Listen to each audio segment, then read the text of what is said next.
Hello बच्चों, welcome to our channel the beauty of chemistry. मैं हूं आपका दोस्त Nitesh Sharma. As you very well know, our online crash course session regarding target IIT JEE NEET is continuing the process. और आज हम electrochemistry lecture 5 के साथ आए हैं। This will be the final touch up of the electrochemistry. ठीक है, चलिए स्टार्ट करते हैं हमारे क्वेश्चन की सीरीज का। पहला question, lecture 5 final touch up of the electrochemistry. पहला क्वेश्चन आपकी स्क्रीन पर आ रहा होगा, ये देखिए, बहुत ही ब्यूटीफुल क्वेश्चन है। Given below the 3 there are the half cell reaction आपको गिवन है, वेरी इंटरेस्टिंग। मैग्नीज +2 से मैग्नीज दिया हुआ है ए नोट की वैल्यू, और 2Mn+3 से Mn पॉजिटिव में दिया हुआ है। अब क्वेश्चन दे रखा है, तीसरी क्वेश्चन उन्होंने बनाई हुई है एक। ठीक है, अब क्वेश्चन को देखो फ्रेम कैसे करना है, बड़ा ध्यान से समझना। मैंने बार बार यही बताया, अभी मैंने एक JEE एडवांस की प्रॉब्लम ली थी ना, उसे मैंने यही कहा था, क्वेश्चन को फ्रेम करना सीखो। देखो आपको दिया हुआ है Mn+2 से 2 इलेक्ट्रॉन ट्रांसफर हुए, और आपको दिया हुआ है मैग्नीज। ठीक है, और 2 देखो बाहर सेकेंड इक्वेशन में 2 से मल्टीप्लाई किया है, तो मैं 2 से मल्टीप्लाई कर ही देता हूँ इसको।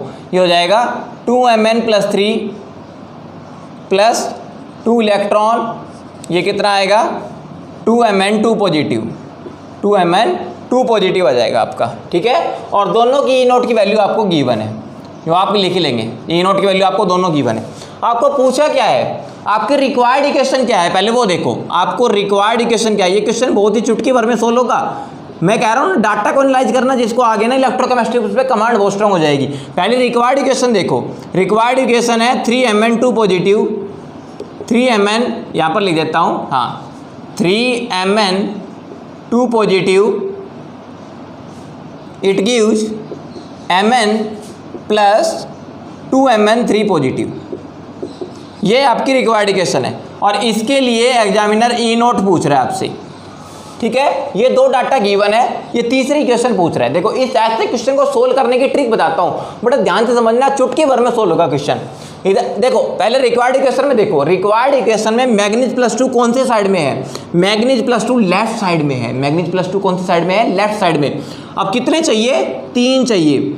अब देखो लेफ्ट साइड में पहले से कितने हैं, लेफ्ट साइड में मैग्नीज+2 पहले से 1 है, मैग्नीज+2 पहले से कितना है, 1 है। और कितने और चाहिए, 2 और चाहिए, लेकिन 2 तो उधर है, 2 किधर है, उधर है। ये बात आपको पकड़नी है। देखो इधर मैग्नीज+2 1 पहले सर है, चाहिए कितने, 3 चाहिए, 1 इधर है, 2 उधर है। तो भाई इस इक्वेशन को रिवर्स कर दो ना, ताकि ये 2Mn2 पॉजिटिव भी इधर आ जाए, ताकि Mn+2 कितने हो जाए, 3 हो जाए। बस क्या करना है, ई नोट की वैल्यू से रिवर्स हो जाएगी, जो ऑक्सीडेशन है वो रिडक्शन हो जाएगा, रिडक्शन वो ऑक्सीडेशन हो जाएगा, कुछ भी नहीं है। देखो क्या करो, आपको ये वैल्यू गिवन है, ई नोट की वैल्यू उठाओ।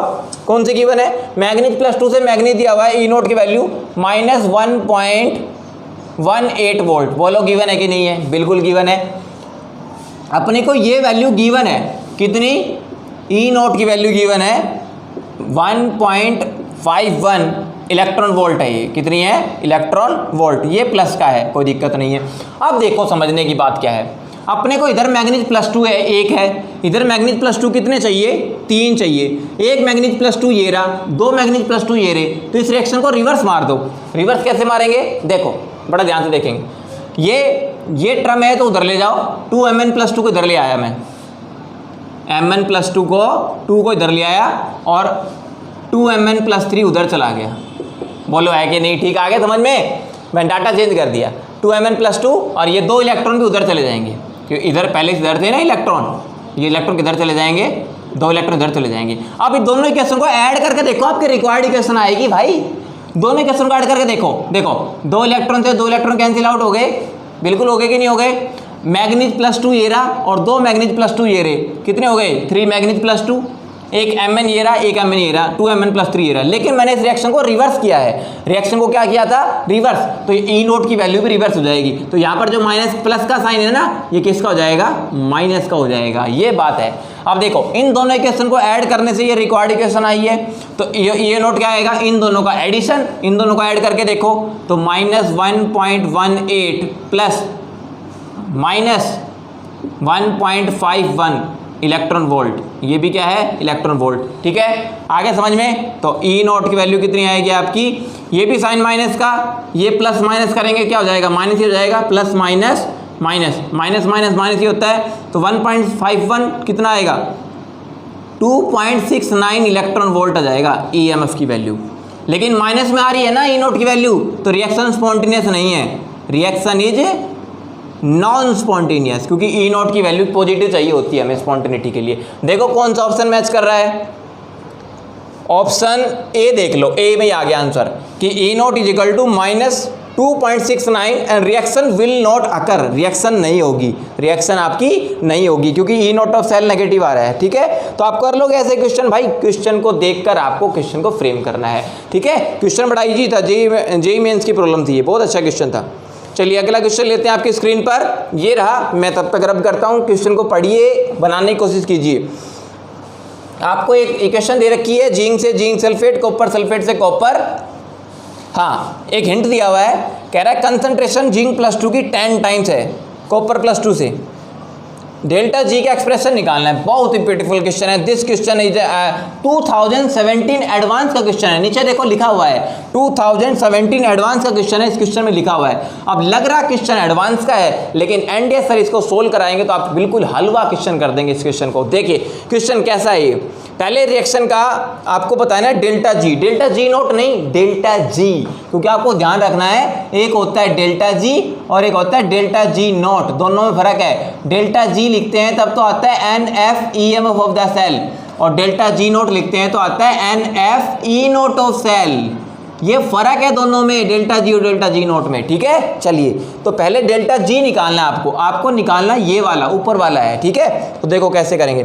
पहले इस इक्वेशन का क्या करते हैं, इस इक्वेशन का पहले नॉन इक्वेशन लिखते हैं। कैसे, नॉन इक्वेशन, तो नॉन इक्वेशन क्या होती है, E is equal to E not of cell minus, ठीक है, माइनस कर दिया 2.203 RT by NF log oxidation zinc का हो रहा है और कॉपर +2 का रिडक्शन हो रहा है। तो zinc copper electrochemical cell setup के लिए ये आपकी नॉन इक्वेशन होती है। कितने लोगों को पता है बात, बिल्कुल ठीक है, क्योंकि जिंक सल्फेट में जा रहा है तो जिंक +2 की कंसंट्रेशन ऊपर लिखेंगे और कॉपर +2 की कंसंट्रेशन क्या लिखेंगे, नीचे लिखेंगे। हो गया, एन फैक्टर कितना है, 2 है, तो मैं यहाँ पे 2F कर देता हूँ, कोई दिक्कत वाली बात नहीं है।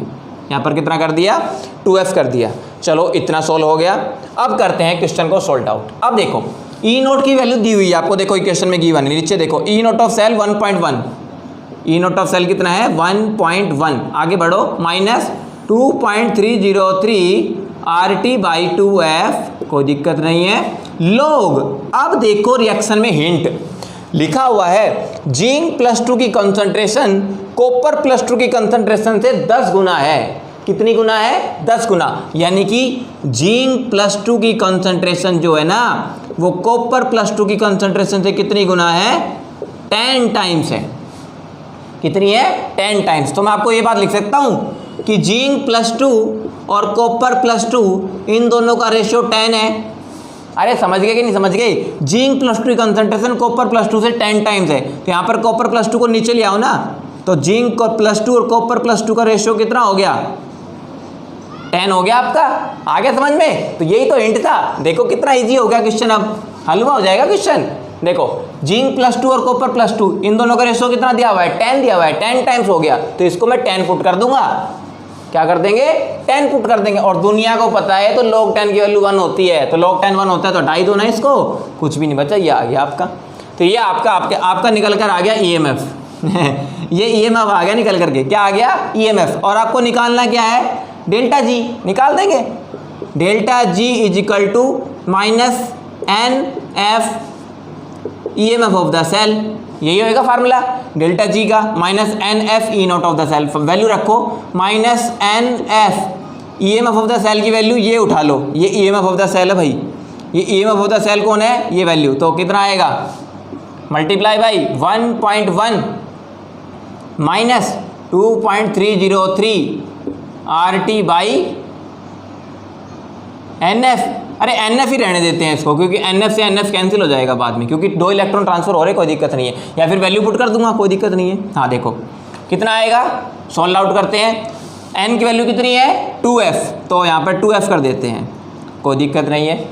अब देखो 2 को मल्टीप्लाई करो 1.1 से, 2 को मल्टीप्लाई करो 1.1 से, यहाँ पर साइन माइनस का है, पहले ध्यान रखना, यहाँ बाहर साइन माइनस का है, यहाँ साइन बाहर माइनस का है, तो -2f को पहले 1.1 से मल्टीप्लाई करो, कितना आएगा -2.2f हो गया।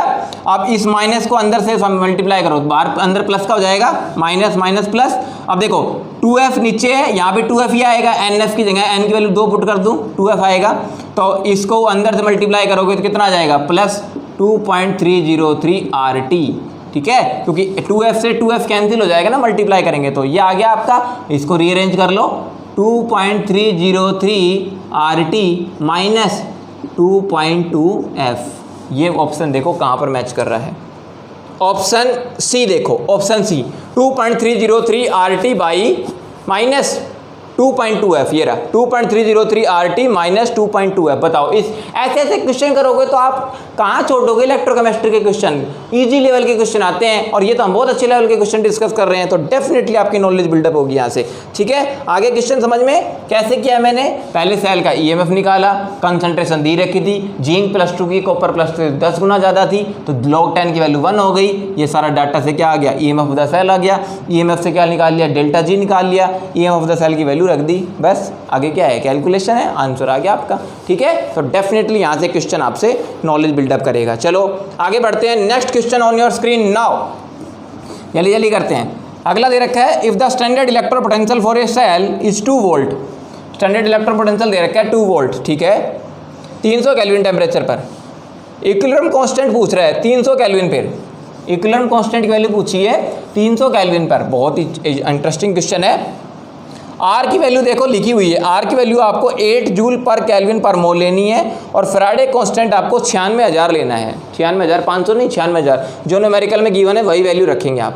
देखो पहले तो आपका काम आसान कर देता हूँ, काफ़ी बच्चे यहाँ पर गलती क्या करते हैं, ठीक है। आपको वैल्यू जो आंसर देखो, पहले तो आंसर आपको एक्सपोनेंशियल की सेंस में दिए हुए हैं, किसकी सेंस में, एक्सपोनेंशियल की सेंस में, तो ये जो वैल्यू है आप लोग की सेंस में नहीं रखोगे, किसकी सेंस में, लोग की सेंस में नहीं रखोगे। तो देखो पहले तो आप क्या करो, EMF की वैल्यू होती है E not of cell minus 2.303 RT by NF और log K, ये इक्वेशन बनती है, ठीक है, और इक्वेशन इक्विलिब्रियम में हो रही है, ठीक है। अब देखो क्या करेंगे, at equilibrium EMF of the cell तो 0 होता है, सबको पता है ये बात, तो ये टर्म तो आपकी 0 है, पुट करते हैं इक्विलिब्रियम कंडीशन में। भाई ये तो मैंने नॉन इक्वेशन लिखी है इक्विलिब्रियम के ऊपर, इक्विलिब्रियम के ऊपर नॉन इक्वेशन, log K आता है, दोनों की कंसंट्रेशन इक्वल हो जाती है, तो ये टर्म तो 0 है, तो यहाँ पर मैंने 0 पुट कर दिया, तो ये आपकी नॉन इक्वेशन है। अब E नॉट ऑफ सेल आपका ये रहा, ये टर्म सारी माइनस की है, तो उधर जाके क्या हो जाएगी प्लस की, तो आपका E नॉट ऑफ सेल का डायरेक्ट फार्मूला मिल गया। E नॉट ऑफ सेल का फार्मूला होता है 2.303 RT upon NF log K, ये आपका फार्मूला आ गया, ठीक है। चलिए देखिए, देखो मैं आपको क्वेश्चन करने का तरीका सिखा रहा हूँ कि ऐसे इन फ्यूचर क्वेश्चन आ गया तो आपको टैकल कैसे करना है, एक्सपोनेंशियल की टर्म में आंसर दे रखा है तो कैसे आपको उसको ग्रैब करेंगे। बहुत ही ब्यूटीफुल क्वेश्चन है, जेईई मेंस 2019 का क्वेश्चन है, बहुत अच्छा क्वेश्चन है।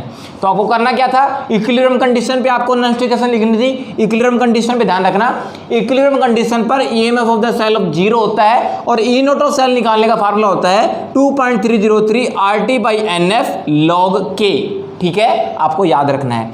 अब आप देखिए इस क्वेश्चन को मैं कैसे फ्रेम करता हूं, इस क्वेश्चन को मेरे को एलन की सेंस में लेना है, किसकी सेंस में लेना है, एलन की सेंस में लेना है। तो कितने बच्चों को ये बात पता है कि एलन की जो वैल्यू होती है वो 2.303 log होती है, 2.303 log को ही एलन बोलते हैं, ठीक है। तो देखो 2.303 आपका ये रहा और log ये रहा, तो किस बात की फिक्र कर रहे हो भाई, आपको log मिल रहा, 2.303 मिल गया, तो आप एलन वैल्यू इसको सब्स्टिट्यूट कर दो, तो आपका E नॉट ऑफ सेल निकल करके क्या आएगा, ठीक है। या फिर पहले आप ऐसा कीजिए, हाँ E नॉट ऑफ सेल आपका निकल करके क्या आएगा 2.303 log की जगह तो पुट कर दीजिए एलन, तो यहाँ तो बच गया RT बाई NF, इधर तो क्या बच गया RT बाई NF, भाई आर टी ऊपर नीचे एन एफ, 2.303 को लोग से मल्टीप्लाई करेंगे तो ये तो हो गया एल एन, तो मैं एल एन के लिख देता हूँ, क्या लिख देता हूँ, एल एन के। तो आप मेरे भाई ये E M F of the cell का वैल्यू फार्मूला याद रख लो। log k की सेंस में फार्मूला ये बनेगा, ई नोट ऑफ सेल का लिख लो, बहुत ही ब्यूटीफुल क्वेश्चन है, डायरेक्ट स्ट्रेट फॉरवर्ड क्वेश्चन हो जाएगा इससे। ई नोट ऑफ सेल का फार्मूला है log k की सेंस में ये होता है, और ln k की सेंस में होता है ये RT/NF ln k। This is a very very interesting question for the exam point of view. ठीक है, अब देखिए, अब मैं क्वेश्चन को चुटकी भर में सोल्व कर दूंगा, आपका आंसर आ गया ये। आपको निकालना क्या है, इक्विलिब्रियम कांस्टेंट k निकालना है। तो यहाँ पर ln k उठा लूँ मैं, तो यहाँ पर ln k क्या आएगा, ln k निकल कर क्या आएगा, nf को ले गए यहाँ पर, ई नोट ऑफ सेल है ये, ln k को nf को ले गए यहाँ पर, तो nf E naught of cell divided by RT नीचे चला जाएगा। आ गया आपका ये, डेफिनेटली कर ले इसको सोल्व। चलिए, वेरी ब्यूटीफुल क्वेश्चन, इसको सोल्व करते हैं। पहले n की वैल्यू 2 आएगी इसमें, तो n फैक्टर 2 है। फैराडे कांस्टेंट देखो लिखा हुआ है एग्जाम न्यूमेरिकल में 96,000 लेना है। E naught of cell, E naught of cell कितना है न्यूमेरिकल में, 2 वोल्ट है, देखो लिखा हुआ है ऊपर, if the standard electro potential of the cell is 2 volt, तो 2 वोल्ट यूज कीजिए, डिवाइडेड बाई R की वैल्यू लिखी हुई है, कितनी लेनी है, 8 लेनी है, और T की वैल्यू लेनी है आपको 300 केल्विन। ठीक है, करना क्या है, सोल्व करो अब जल्दी जल्दी। 2 दूनी 4, 2 दूनी 4, कितना बचेगा, 2 बचेगा यहाँ पर, 2 जीरो से 2 जीरो कैंसिल आउट हो गई। ठीक है, ये पे कितने पे गया, 2 3 6 और 960, 160 बचेगा। हाँ, आंसर आ गया 160 के सेंस में। मतलब आपका ln k कितना है, 160, और ln k से जब k निकालना हो, ln k से जब k निकालना हो, ln k से k निकालना हो तो एक्सपोनेंशियल की पावर 160 हो जाता है। कितना हो जाता है, एक्सपोनेंशियल की पावर 160। तो आपका देखो एक्सपोनेंशियल की पावर 160 कहाँ पर आ रहा है, ऑप्शन बी देख लो, एक्सपोनेंशियल की पावर 160। बोलो आया है कि नहीं आया, बोलो आया कि नहीं आया। बहुत ही ब्यूटीफुल क्वेश्चन है। If you are really liking my content explanation, please hit the like button, and if you are new on this channel, subscribe the BD of chemistry, and don't forget to press the bell icon button for the future notifications। ठीक है, बहुत ही beautiful question था ये। तो ऐसे question को track करना हो तो दोनों फार्मूले लिख लीजिए, इन फ्यूचर आपको बहुत हेल्प करेंगे, ln k की सेंस में भी और इसमें भी। ठीक है, और ln k का आपको डायरेक्ट फार्मूला लिख के दे देता हूँ, k का डायरेक्ट फार्मूला लिख के दे देता हूँ दोनों सेंस में। देखो अब तो क्वेश्चन तो हो गया, अगर log k की सेंस में k निकालना हो, अगर log k की सेंस में k निकालना हो तो देखो log k का फार्मूला होता है, log k का फार्मूला सुन लो, देखो 2.303 RT/F, ये वाला 2.303 RT/F, ये 0.059 होता है, 0.059 ये होता है। और ई नॉट ऑफ सेल, तो log k का यहाँ से फार्मूला निकल कर आता है n E not of cell divided by 0.059, ध्यान रखना। ठीक है, और यहाँ से k निकालोगे तो 10 की पावर चला जाएगा, क्योंकि बेस 10 होता है इसका, 10 into EN E not of cell divided by 0.059। और यहाँ से ln k निकालोगे तो ln k के लिए, ln k की सेंस में k का फार्मूला निकालना हो तो k का फार्मूला बनेगा एक्सपोनेंशियल की power NF E not of cell divided by RT। लिख लो ये फार्मूला, देखो मैंने यही पुट किया है, k निकाला था पहले मैंने ln k निकाला था, तो NF E not of cell divide by this, तो ये ln k था। तो अगर मैं k निकालना चाहता तो मैं ऐसे कर सकता था, ln k से अगर मैं k निकालना चाहता तो मैं कर देता एक्सपोनेंशियल की power NF E not of cell divided by RT। ये आपका फार्मूला है k निकालने का। ठीक है, लिख लो इसको भी, फार्मूले डायरेक्ट पूछ लेते हैं कई बार। ln k की सेंस में k निकालने का फार्मूला, ln k निकालने का फार्मूला, log k निकालने का फार्मूला, k निकालने का फार्मूला, ln k की सेंस में k ऐसे निकलेगा, log k की सेंस में k ऐसे निकलेगा। ठीक है, सारे फार्मूले लिख लो, बहुत ही ब्यूटीफुल क्वेश्चन है। और ई नॉट ऑफ सेल का फार्मूला ऐसे होता है log की सेंस में, ई नॉट का फार्मूला ln की सेंस में ये होता है। देखो 1 2 3 4 5 6 फार्मूले मैंने आपको बता दिए। चलिए आगे बढ़े, डेफिनेटली अगला क्वेश्चन लेते हैं, आपके स्क्रीन पर जल्दी आता होगा, तड़कता भड़कता एक और। चलिए ये क्वेश्चन तो हो गया, नेक्स्ट क्वेश्चन देखिए ये वाला, प्लेटिनम H2 हाइड्रोजन इलेक्ट्रोड है, वो सिल्वर के साथ कपल की हुई है। बहुत ही ब्यूटीफुल क्वेश्चन है। पोटेंशियल दिया हुआ आपको 0.92 volt. 10⁻⁻6 molal HCl solution use किया गया है। स्टैंडर्ड इलेक्ट्रोड पोटेंशियल पूछा है AgCl से Ag का, और 2.303 RT/F की वैल्यू 0.06 लेनी है। बिल्कुल ले लेंगे, आप कहते हो तो बिल्कुल लेंगे एग्जामिनर साहब। चलिए, निकालना है आपको सेल का EMF, बिल्कुल करेंगे। देखो, स्टैंडर्ड इलेक्ट्रोड पोटेंशियल निकालना है, तो पहले तो आप रिएक्शन लिखो। पहले क्या करो, रिएक्शन लिखो। बिना रिएक्शन लिखे तो कुछ पार नहीं पड़ेगी। पहले आप एक बात बताओ, यहाँ पर हाइड्रोजन का तो ऑक्सीडेशन हो रहा है। देखो, हाइड्रोजन जा रहा है H2 से HCl में, दिख रहा है, और ये अगला जा रहा है AgCl से Ag के अंदर। समझ पा रहे हो? इसका मतलब सिल्वर का रिडक्शन हो रहा है। सिल्वर +1 से 0 में जा रहा है, और हाइड्रोजन 0 से +1 में जा रहा है। इसका मतलब आपको रिएक्शन लिखनी पड़ेगी। तो पहले रिएक्शन क्या निकल करके आएगी? देखो, रिएक्शन निकल करके आएगी H2 गैस, इसकी रिएक्शन आप AgCl से करोगे and it will give rise to 2H positive plus Ag। क्या बनेगा आपका? Ag बनेगा। समझ में आ गए हो? तो यहाँ पर आप ऐसे भी लिख सकते हो 2HCl प्लस Ag, यही बनेगा। ये सॉलिड बना आपका, इस तरीके से आप लिख सकते हो। चलिए, तो यहाँ पर N फैक्टर तो 2 हो गया। N फैक्टर कितना हो गया? 2 हो गया। तो इसको Cl 2 है ना, तो 2AgCl और 2Ag कर लेते हैं। 2AgCl और 2Ag। तो आपको ये प्रोडक्ट है और ये दोनों रिएक्टेंट है। नॉन स्टिकेशन लिख दो डायरेक्ट। नॉन स्टिकेशन क्या बनेगी?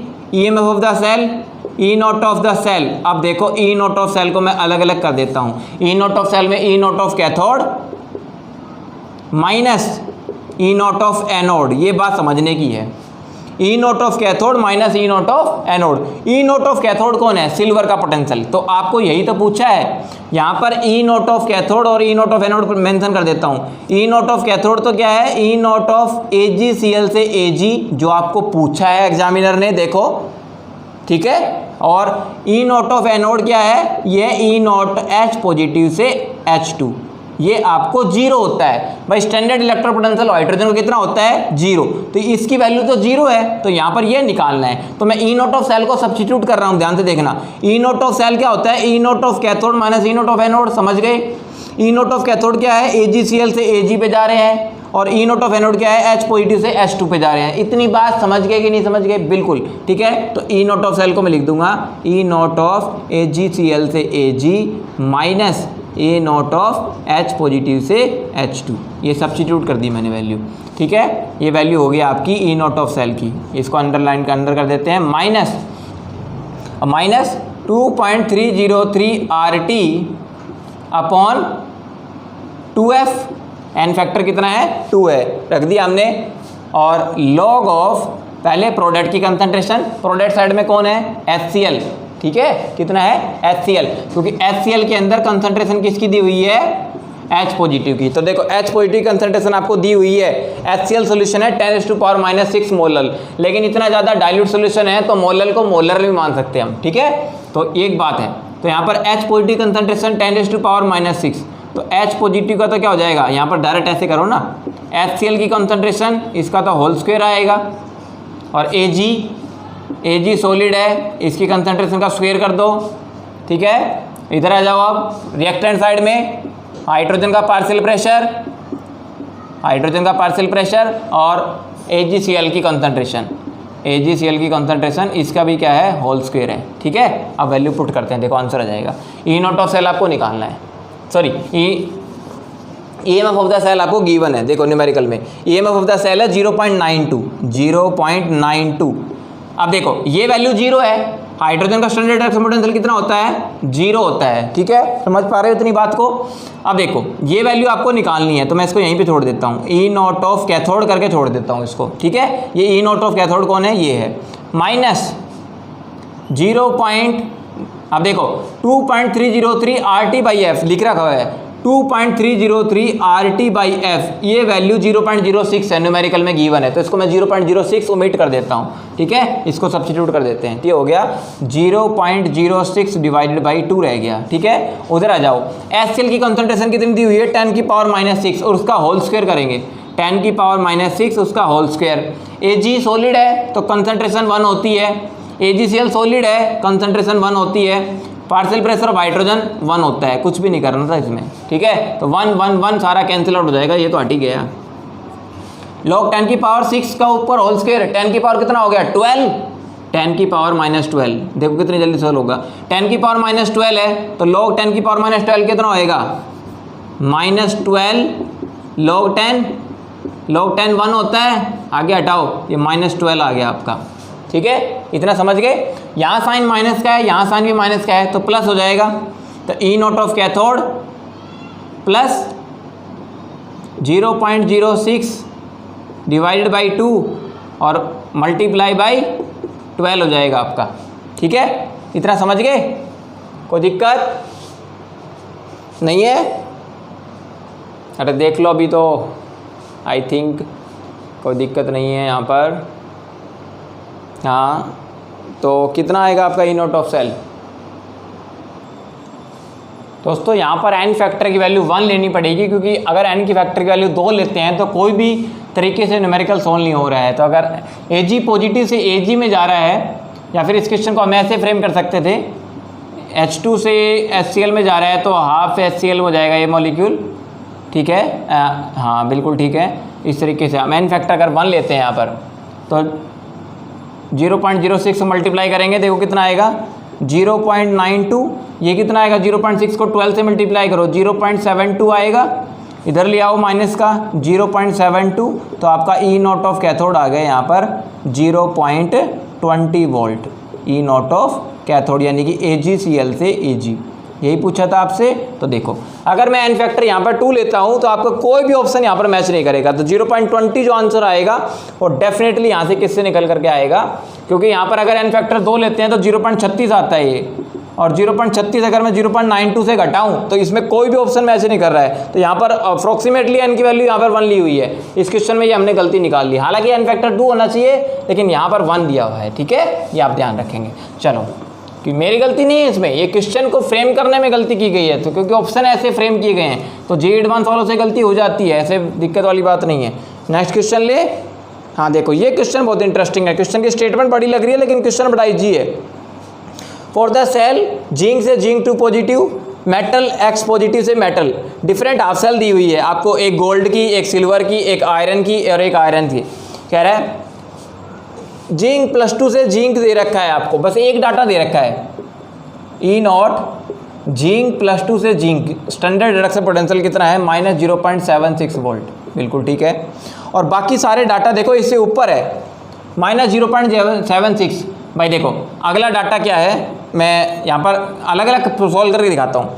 देखो लास्ट में लिख रखा है value of E not of cell निकालना है। ई नॉट ऑफ सेल देखो पहले का निकाल के दिखाता हूँ, आपको बड़ा ध्यान से सुनना। ई नॉट ऑफ सेल पहले केस में, मतलब गोल्ड के केस में निकाल के दिखाता हूँ। अब देखो गोल्ड के केस में क्या है, फर्स्ट केस उठाओ। गोल्ड के केस में गोल्ड +3 से 3 इलेक्ट्रॉन ट्रांसफर करके गोल्ड में जा रहा है, ध्यान से देख पा रहे हो। लेकिन यहाँ पर जिंक में इलेक्ट्रॉन ट्रांसफर कितने हो रहे हैं 2, तो यहाँ पे इलेक्ट्रॉन ट्रांसफर 2 हो रहे हैं, यहाँ पे इलेक्ट्रॉन ट्रांसफर 3 हो रहे हैं, तो यहाँ पर एन फैक्टर 6 है। काफ़ी बच्चे इस बात को पकड़ नहीं पाते, मैं आपको बता दूं, जहाँ पर मान ले अब देखो गोल्ड के लिए स्टैंडर्ड रिडक्शन पोटेंशियल आपको गिवन है, चारों का जो स्टैंडर्ड रिडक्शन पोटेंशियल है ना गोल्ड का, और चारों कैथोड का काम करेंगे। ये पूछ रहा है कौन सा कैथोड है, which cathode will give a maximum value of E not of cell per electron transfer. Per electron transfer में ई नॉट ऑफ सेल की वैल्यू सबसे ज़्यादा कौन सा कैथोड देगा, ठीक है, चारों में से, ठीक है, आप निकाल देंगे डेफिनेटली।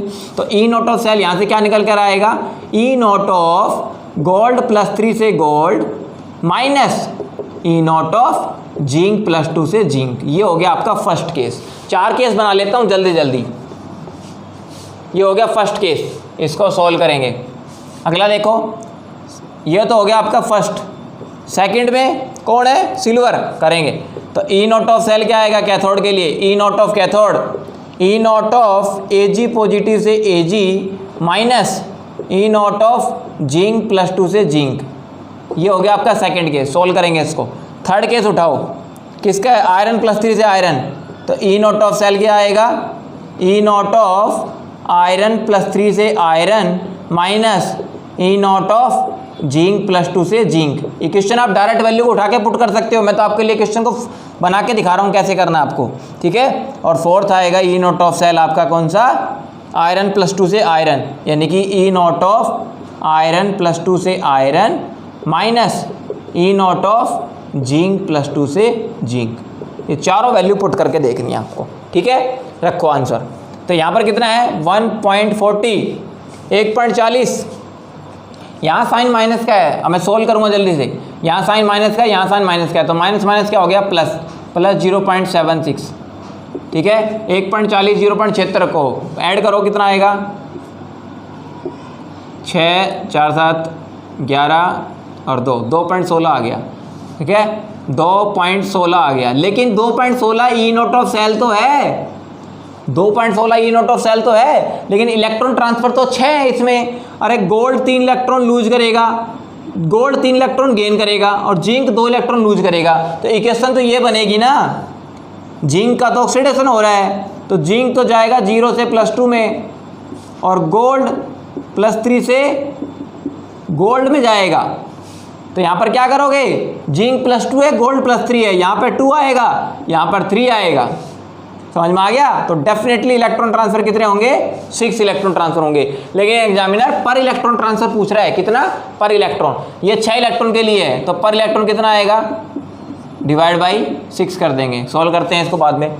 इसके लिए देखो 0.80 वैल्यू गिवन है और माइनस माइनस करेंगे क्या हो जाएगा, प्लस 0.76, 8 और 7 15, कितना आया 1.56 डिवाइड बाई, ये अभी कितने के लिए है, ई नॉट ऑफ सेल 2 इलेक्ट्रॉन के लिए, क्योंकि सिल्वर और जिंक 2 इलेक्ट्रॉन ट्रांसफर है, 1 इलेक्ट्रॉन के लिए कितना आएगा, ये मैं यहाँ पे लिख रहा हूँ पर इलेक्ट्रॉन, यहाँ पर जो वैल्यू दी हुई है वो 2 इलेक्ट्रॉन के लिए, तो पर इलेक्ट्रॉन कितना आएगा 1.62 डिवाइड बाई 2। अभी सोल्व करेंगे इसको। आयरन +3 से आयरन +2 कितना दिया हुआ है, जल्दी देखो 0.77, तो 0.77 माइनस माइनस माइनस क्या हो जाएगा प्लस 0.76, 0.77 0.76 कितना होता है 77 76 होता है आपका, ऐड कर दो ना, क्या दिक्कत है, 7 और 6 13, 7 और 7 14 और 1 15, 0.53, 1.53 आ गया आपका। डिवाइड 2 से करेंगे, 2 इलेक्ट्रॉन ट्रांसफर है इसमें भी, 1.53 डिवाइड बाई 2 आएगा यहाँ भी, ठीक है। 2 इलेक्ट्रॉन ट्रांसफर होंगे, क्योंकि आयरन +3 से आयरन +2, काफ़ी बच्चे यहाँ पर कंफ्यूज होते हैं कि सर आयरन +3 से आयरन +2 तो 1 होना चाहिए, लेकिन भाई जिंक +2 से जिंक में जा रहा है, 2 इलेक्ट्रॉन ट्रांसफर होंगे यहाँ भी, ठीक है। यहाँ पर इसका ऐसे लिख सकते हैं ना आप, 2 आयरन +3 से 2 आयरन +2 कर दो, तो यहाँ पर n फैक्टर 2 आएगा, ठीक है। चलो अब यहाँ भी देखो आयरन +2 से ये वैल्यू दी हुई है -0.44 वोल्ट, ठीक है, और माइनस माइनस क्या हो जाएगा प्लस 0.76 वोल्ट। तो ये आपका आंसर निकल कर आएगा 76 और 34 0.32। ये कितने इलेक्ट्रॉन के लिए, 2 इलेक्ट्रॉन के लिए, तो 1 इलेक्ट्रॉन कितना आएगा 0.32/2। पूछा क्या था एग्जामिनर ने, कौन सा मैक्सिमम वैल्यू देगा। ऑब्वियसली अब बात है, इसको 6 से डिवाइड करो, 6 × 18, ये कितना देगा 0.36 देगा, ये 0.36, ये देगा आपका 0.78, ये देगा आपका 0.53 है ना, तो इसके बीच में आएगा ये 0.765 और ये आएगा 0.16। बताओ कौन सा दे रहा है सबसे हाईएस्ट वैल्यू, 0.78 दे रहा है, ठीक है। तो इसका आंसर आएगा सिल्वर वाला पोटेंशियल, इसका आंसर आएगा सिल्वर +1 से सिल्वर। ये कैथोड सबसे मैक्सिमम वैल्यू दे रहा है, ये कैथोड आपका सबसे मैक्सिमम वैल्यू आपका देगा, ठीक है भाई। पहले वाले में 6 इलेक्ट्रॉन ट्रांसफर थे, तो 2.16 को 6 से डिवाइड कर दिया, 0.36 आएगा, 216, हाँ 0.36 ही आएगा। 1.56 को 2 से डिवाइड कर दिया, 0.78 आएगा। 1.53 को 2 से डिवाइड कर दिया, 0.765 आ जाएगा, ये भी ठीक है।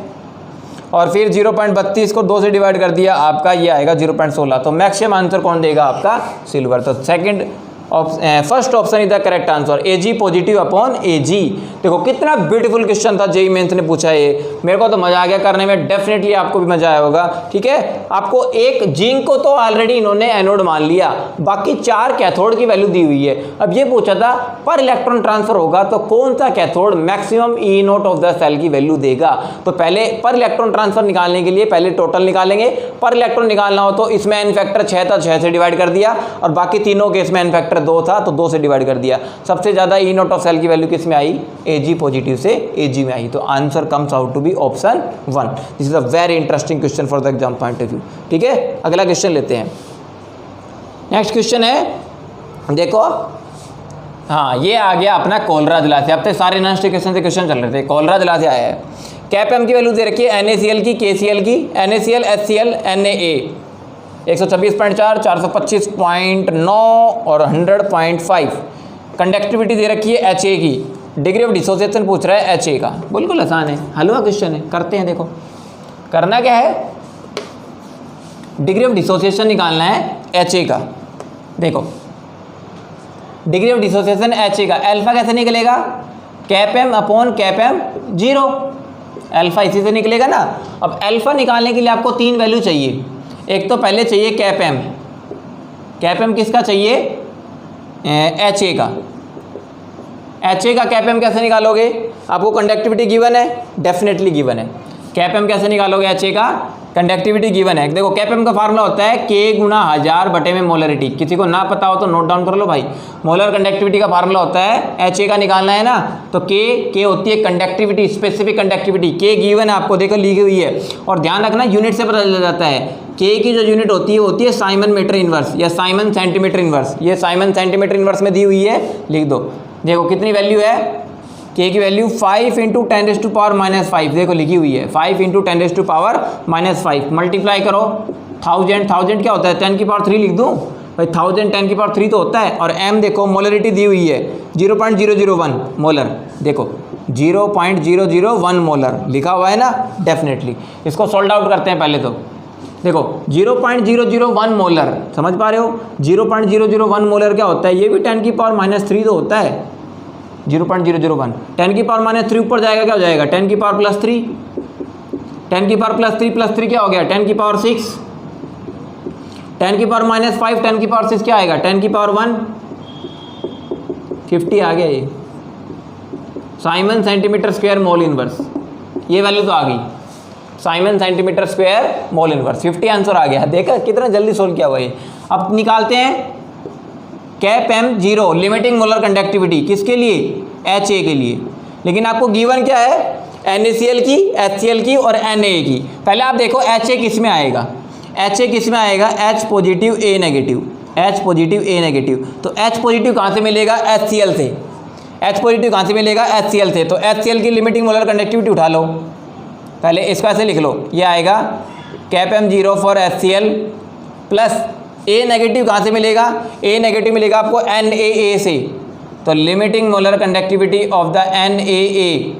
अब माइनस यहाँ से Cl गया, यहाँ से ये गया, तो क्या घटा देंगे, लिमिटिंग मोलर कंडक्टिविटी NaCl की माइनस कर देंगे। ठीक है, वैल्यू पुट करो। HCl की कितनी है, 425.9 प्लस Na की कितनी है 100.5 माइनस NaCl की कितनी है 126.4। तीनों वैल्यू रख के देखते हैं, 425.9 और 100.5। देखो 425.9 और 100.5, तो 100.5 करते हैं ऐड, 0 4 आ गया 6 2 ये आ गया 526.40। ठीक है, और इसमें 126.40 घटाते हैं, आ गया ना। देखो कितना आसान हो गया, इन दोनों का ऐड किया 526.40 और इसमें माइनस क्या करना है 126.40, 0 0 400 आ गया। कितना आ गया 400। तो आपका लिमिटिंग मोलर कंडक्टिविटी Ha की कितनी आई 400, और यूनिट क्या होती है Simon centimetre square mole inverse. तो वैल्यू पुट कर दो, ये आपका 50 आया, ये रहा, और ये कितना आया 400। कितना आ गया 1/8, 1/8, 1/8 क्या होता है 0.125, 0.125। देखो कौन सा ऑप्शन मैच कर रहा है, ऑप्शन डी देखो, option D the correct answer, 0.125 is the correct answer. This is a very interesting question for the exam point of view. ऐसे ऐसे क्वेश्चन आपको फ्रेम करने को मिल सकते हैं। क्वेश्चन करने में थोड़ा टाइम इसलिए लगा है, मैंने इसको क्वेश्चन को सिस्टमेटिक तरीके से किया है, अदरवाइज कोलरा तला कितने न्यूमेरिकल करवा दिए हैं, आपको गलती नहीं होनी चाहिए, बस डाटा उठा लेना। भाई HA कहाँ से आएगा, H पॉजिटिव कहाँ से आया, HCl से, तो ये उठा लिया।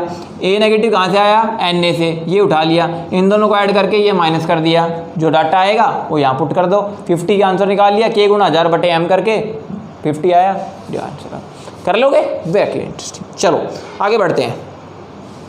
हाँ देखिए, ये देखो the standard gives for energy, halwa question है। 10 सेकंड में नहीं हुआ तो समझ लेना आपको क्वेश्चन अभी भी नहीं आए हैं, इतनी प्रैक्टिस कराने के बाद भी। क्या निकालना है, स्टैंडर्ड गिव्स फॉर एनर्जी निकालनी है। ई नॉट ऑफ सेल आपको गिवन है, ई नॉट ऑफ सेल आपको गिवन है, फैराडे कांस्टेंट भी गिवन है। और क्या लोगे भाई, डेल्टा G नॉट निकालना है। Formula -NF E not of cell, n factor 2, f की वैल्यू 96,500, n की वैल्यू 96,000 लेनी लिखी हुई है, फैराडे कांस्टेंट 96,000 लेना है, और ई नॉट ऑफ सेल भी गिवन है, ये भी 2 है। हो गया सोल्व, कुछ भी नहीं था ये तो।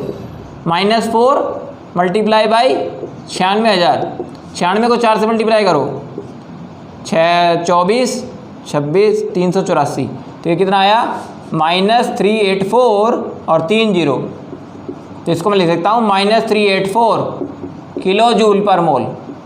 जूल में था ना ये जूल में है, तो किलो जूल बनाएंगे तो 1000 से डिवाइड कर देंगे, तो आंसर आ गया -384 किलो जूल पर मोल। ये आपका आंसर आ जाएगा, किलो जूल पर मोल में पूछ रहा है, तो आंसर आ गया ऑप्शन सी -384। ठीक है, हलवा क्वेश्चन था ये, तो इजी क्वेश्चन था। अगला देखो, statement type question, JEE Mains 2019 में पूछा हुआ है। 2 स्टेटमेंट दे रखी है, S1 S2। स्टेटमेंट 1 पता क्या कह रहा है, conductivity always increases with the decrease in concentration. देखो फॉर योर काइंड इन्फॉर्मेशन आपको बता दूं, जो कंडक्टिविटी होती है ना, स्पेसिफिक कंडक्टिविटी, कौन सी, स्पेसिफिक कंडक्टिविटी, वो कंसंट्रेशन के डायरेक्टली प्रोपोर्शनल है, और मोलर कंडक्टिविटी जो होती है, मोलर कंडक्टिविटी वो कंसंट्रेशन के इन्वर्सली प्रोपोर्शनल होती है। ये बात आपको याद रखनी है, ठीक है। अब देखो, कंडक्टिविटी कंसंट्रेशन के डायरेक्टली प्रोपोर्शनल है, तो ध्यान रखना है डाइल्यूशन के इन्वर्सली प्रोपोर्शनल है, because more is the dilution lesser is the concentration. और अगर मोलर कंडक्टिविटी कंसंट्रेशन के इन्वर्सली प्रोपोर्शनल है, तो डाइल्यूशन के क्या है, डायरेक्टली प्रोपोर्शनल है। तो ये दोनों बातें ध्यान रखना है।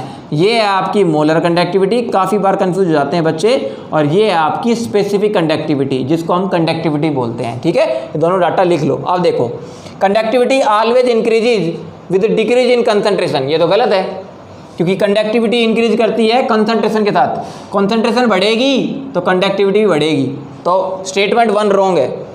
दूसरी स्टेटमेंट देखो, molar conductivity always increases with decrease in concentration, बिल्कुल ठीक है।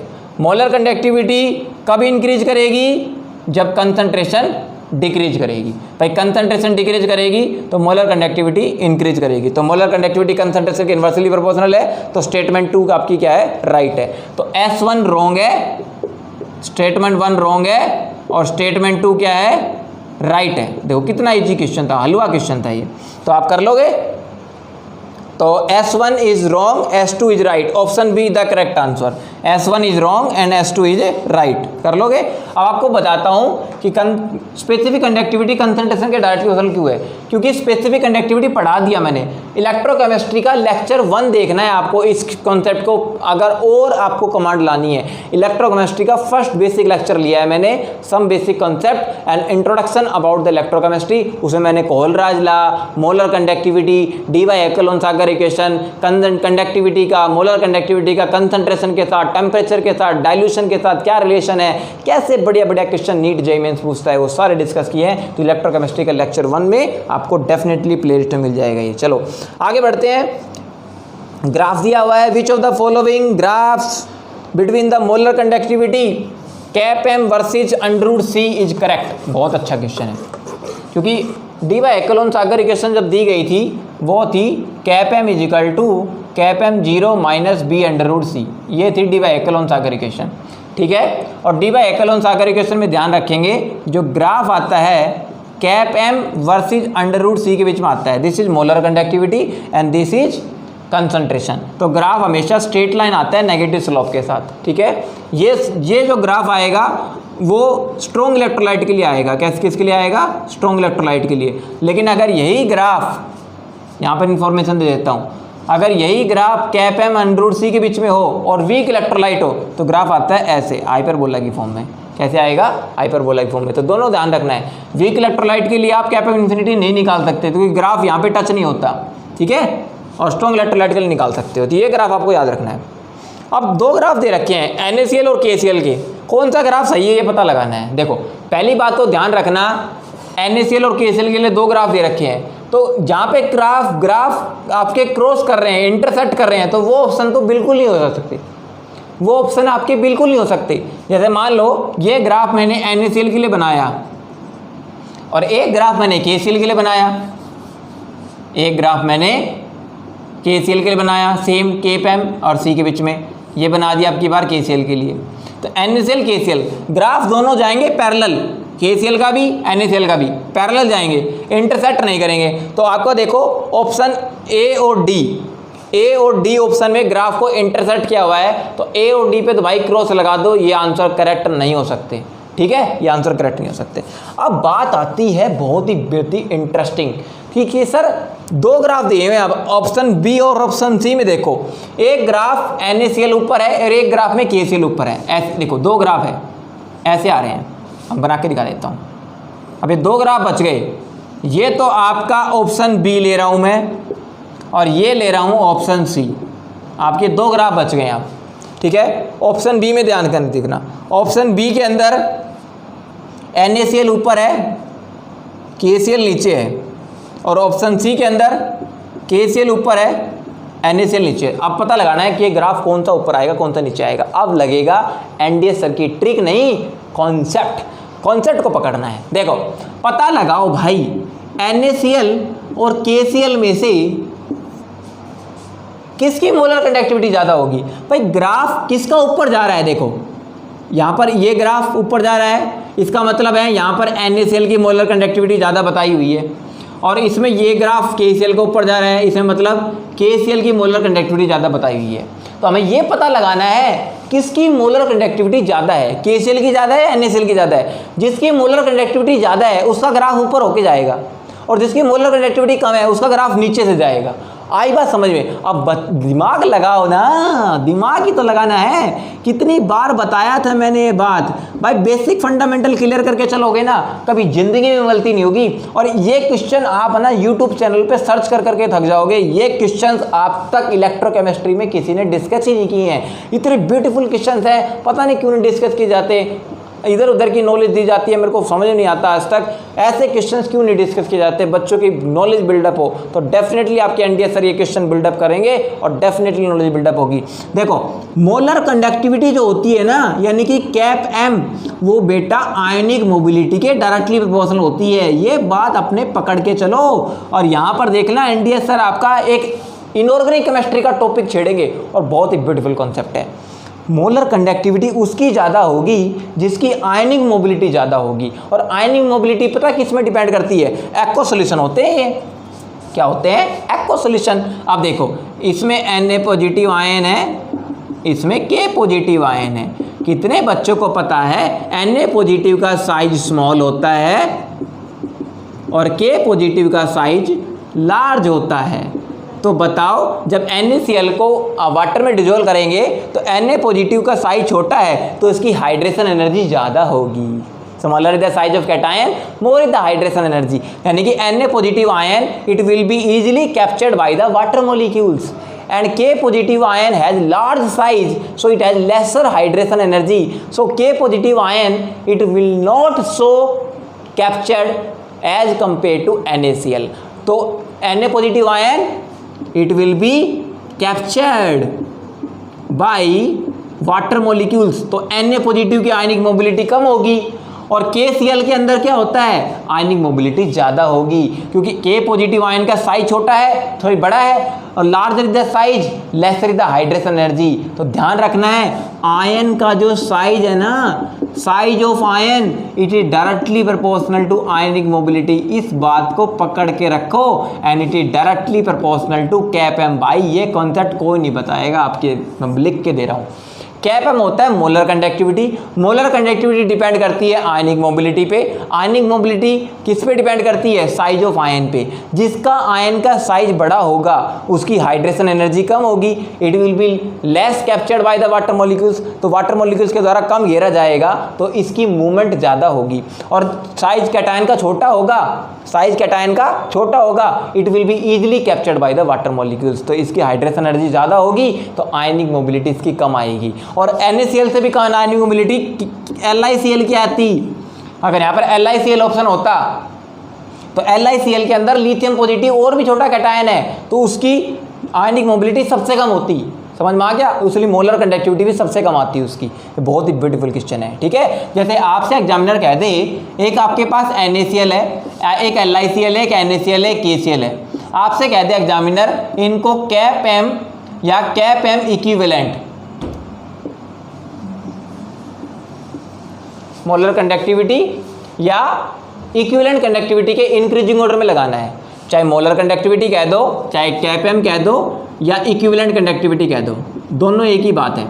मोलर कंडक्टिविटी, मोलर कंडक्टेंस या इक्विवेलेंट कंडक्टेंस, दोनों के दोनों आयनिक मोबिलिटी डिपेंड करते हैं। और आयनिक मोबिलिटी किस पे डिपेंड करती है, साइज ऑफ आयन पे। तो जिसका आयन का साइज बड़ा होगा, इसमें Li पॉजिटिव है, इसमें Na पॉजिटिव है, इसमें K पॉजिटिव है, तो जिसका साइज बड़ा होगा आयन का, उसकी आयनिक मोबिलिटी ज़्यादा होगी। तो यही ऑर्डर आएगा आपका मोलर कंडक्टिविटी का। This is the very interesting question. ये क्वेश्चन नीट ने पूछा हुआ है, बहुत ही ब्यूटीफुल क्वेश्चन है, ठीक है। तो डेफिनेटली आपका यहाँ से नॉलेज बिल्डअप हुआ होगा, ठीक है। तो यहाँ पर ग्राफ KCl की मोलर कंडक्टिविटी ज़्यादा होगी, NaCl की कम होगी, तो ये graph option C is the correct answer, option C is the correct answer, ठीक है।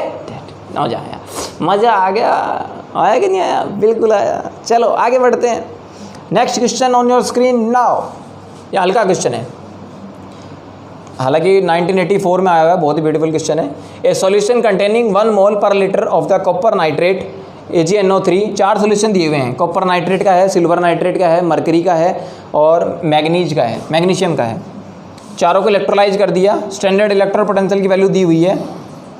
कह रहा है sequence of the deposition of the metal at the cathode. भाई कैथोड पे कौन से कैथोड पे मेटल डिपॉजिट होंगे, तो उनका सीक्वेंस क्या आएगा, मतलब कौन सा मेटल सबसे जल्दी डिपॉजिट होगा और कौन सा सबसे लास्ट होगा। अरे ये क्वेश्चन है इतना हलवा क्वेश्चन है, आपको लिख करके दे रहा हूँ, ध्यान से सुन लेना।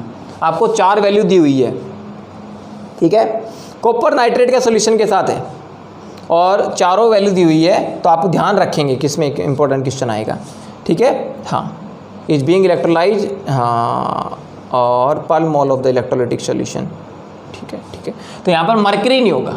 देखो Mg का रिडक्शन पोटेंशियल इन्होंने गिवन दिया है माइनस का 2.7 वोल्ट 73, और बाकी सबका पॉजिटिव है, चाहे देख लो, सिल्वर का पॉजिटिव है, मरकरी का पॉजिटिव है और कॉपर का पॉजिटिव है। तो एक बात ध्यान रखना, हाइड्रोजन का स्टैंडर्ड रिडक्शन पोटेंशियल क्या होता है, हाइड्रोजन का स्टैंडर्ड रिडक्शन पोटेंशियल 0 होता है। कितना होता है, 0, ठीक है। तो जो मेटल, ध्यान से सुनना, जो मेटल हाइड्रोजन से नीचे आती हैं इलेक्ट्रोकेमिकल सीरीज में, इलेक्ट्रोकेमिकल सीरीज में जो मेटल हाइड्रोजन से नीचे आएंगी, मेटल जो बिलो होंगी हाइड्रोजन, उनका E0 स्टैंडर्ड रिडक्शन पोटेंशियल जो होगा वो पॉजिटिव आएगा, और पॉजिटिव आएगा तो they will reduce at cathode, वो कैथोड पर डिपॉजिट हो जाएंगे, ठीक है।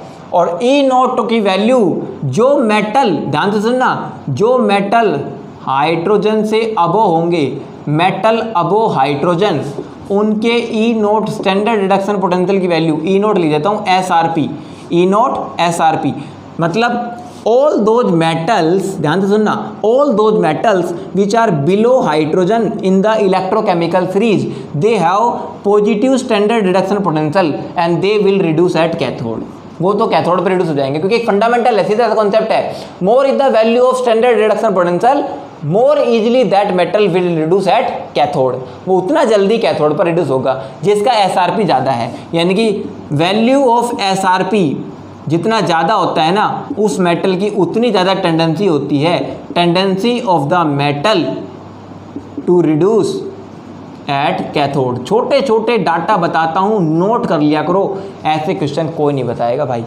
एसआरपी की वैल्यू जितनी ज़्यादा होगी ना, उस मेटल की उतनी ज़्यादा टेंडेंसी होगी कैथोड पर रिड्यूस होने की। और जितने भी मेटल इलेक्ट्रोकेमिकल सीरीज में हाइड्रोजन से ऊपर आते हैं, उनके स्टैंडर्ड रिडक्शन पोटेंशियल की वैल्यू क्या आएगी? नेगेटिव आएगी।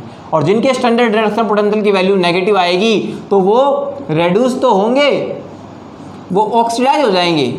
क्या हो जाएंगे? ऑक्सीडाइज हो जाएंगे एनोड पर, रिड्यूस नहीं होंगे, क्योंकि उनकी स्टैंडर्ड रिडक्शन पोटेंशियल की वैल्यू क्या है? नेगेटिव है। स्टैंडर्ड रिडक्शन पोटेंशियल की वैल्यू यहाँ पर इनकी क्या है? नेगेटिव है। So hydrogen will reduce as compare to those metals. तो जो मेटल इलेक्ट्रोकेमिकल सीरीज में हाइड्रोजन से ऊपर आते हैं तो उनमें हाइड्रोजन रिड्यूस होगी कैथोड पर और मेटल एनोड पर ऑक्सीडाइज होगा, ठीक है। और जो मेटल इलेक्ट्रोकेमिकल सीरीज में हाइड्रोजन से नीचे आती हैं वो मेटल कैथोड पर रिड्यूस होंगी और हाइड्रोजन ऑक्सीडाइज होगा। ये बातें याद रखना जो मैंने बोल ली हैं, चाहे वीडियो को रिमाइंड करके 3-4 बार सुन लेना, लेकिन बात को नोट करना भाई। ब्यूटीफुल क्वेश्चन है, ठीक है। चलो देखो, तो अब इसमें देखो तीनों का किसकी वैल्यू सबसे ज़्यादा है? सबसे ज़्यादा वैल्यू सिल्वर की है, देख लो 0.80, तो सिल्वर सबसे जल्दी रिड्यूस होगा कैथोड पर। उसके बाद मरकरी की वैल्यू है तो मरकरी रिड्यूस होगा। उसके बाद कॉपर की वैल्यू है। मैग्नीशियम रिड्यूस होगा? नहीं होगा, क्योंकि मैग्नीशियम की वैल्यू नेगेटिव में है। मैग्नीशियम तो ऑक्सीडाइज होगा, मैग्नीशियम क्या होगा? ऑक्सीडाइज। तो जिसकी एसआरपी की वैल्यू नेगेटिव होती है वो एनोड पर ऑक्सीडाइज होते हैं, ठीक है। और जिनकी एसआरपी की वैल्यू पॉजिटिव होती है वो कैथोड पर रिड्यूस होते हैं, ठीक है। तो यहाँ पर ऑर्डर क्या आएगा? ये और ये, क्योंकि एग्जामिनर ने कंफ्यूज करने के लिए 2 ऑप्शन में चारों दे दिए हैं। जहाँ पर जिन ऑप्शन में मैग्नीशियम दिया हुआ है वो गलत है, जिन ऑप्शन में मैग्नीशियम दे दिया ना वो तो गलत ऑप्शन है, ठीक है। तो ए और बी ऑप्शन गलत है और बाकी में ऑर्डर लगा दिया मैंने, ये वाला लगाओ। जिसकी एसआरपी सबसे ज़्यादा है वो कैथोड पे सबसे जल्दी रिड्यूस होगा। तो एसआरपी सबसे ज़्यादा किसका है? सिल्वर का। उसके बाद किसका है? मरकरी का। उसके बाद किसका है? कॉपर का। तो option see the correct answer, silver, mercury, copper. आया? ब्यूटीफुल आया, बिल्कुल आएगा भाई। पढ़ाने वाला कौन है? NDF सर, आए ना। चलो, तो ये क्वेश्चंस हमारे लिए हमने इस लेक्चर के अंदर, और एक लास्ट लेक्चर और बनेगा, this will be lecture number 5, ठीक है। एक अब हमने 2 लेक्चर बना दिए हैं। एक शॉर्ट लेक्चर बनाया था 20 मिनट का कंडक्टोमेट्रिक टाइट्रेशन के ऊपर, जरूर देखना उस लेक्चर को, क्योंकि वहां से प्रेसिपिटेशन टाइट्रेशन पर, कंडक्टोमेट्रिक टाइट्रेशन पे क्वेश्चन मोस्ट प्रोबेबली आता है। तो आप लिख देना सीधा conductometric titration by NDS sir, आपको ब्यूटीफुल लेक्चर मिल जाएगा, या आपको इलेक्ट्रोकेमिस्ट्री की प्लेलिस्ट में लेक्चर मिल जाएगा ये, ठीक है। उसके बाद ये इलेक्ट्रोकेमिस्ट्री का लेक्चर नंबर 5 है फाइनल टचअप के अंदर, और अगला एक लेक्चर और आएगा electrochemistry lecture number 6। This will be the final touch up of the electrochemistry, ठीक है। चाहे इसको हम 2 पार्ट में ले लेंगे, ये इलेक्ट्रोकेमिस्ट्री का लेक्चर नंबर 5 का पार्ट ए मान लो, अगला आएगा इलेक्ट्रोकेमिस्ट्री का लेक्चर नंबर 5 का पार्ट बी, क्योंकि अभी भी मेरे को लगता है कुछ इंपॉर्टेंट प्रॉब्लम्स अभी बची हुई है, ताकि वह गलती ना करो, ठीक है। जितना मेरे को प्रॉब्लम करवानी थी मैं करवा चुका हूँ। अब आपका काम है पिछले लास्ट ईयर के उठाए हुए पेपर करके देख लो, इलेक्ट्रोकेमिस्ट्री का कोई भी क्वेश्चन करके देख लो। अगर नीतीश सर के फंडामेंटल्स आपके फेल हो जाएं तो डेफिनेटली नहीं होंगे। तो this is all about today electrochemistry lecture number 5, ठीक है। जो चैनल पे नए हैं भाई सब्सक्राइब करके बेल आइकन प्रेस कर दो, और please share the lecture in your friend circle if my content and explanation is really helpful for us, ठीक है। तो डेफिनेटली कल मिलते हैं नए जोश के साथ, नए जुनून के साथ। टिल देन डोंट फॉरगेट, लक्ष्य को हर हाल में पाना है। Thank you so much.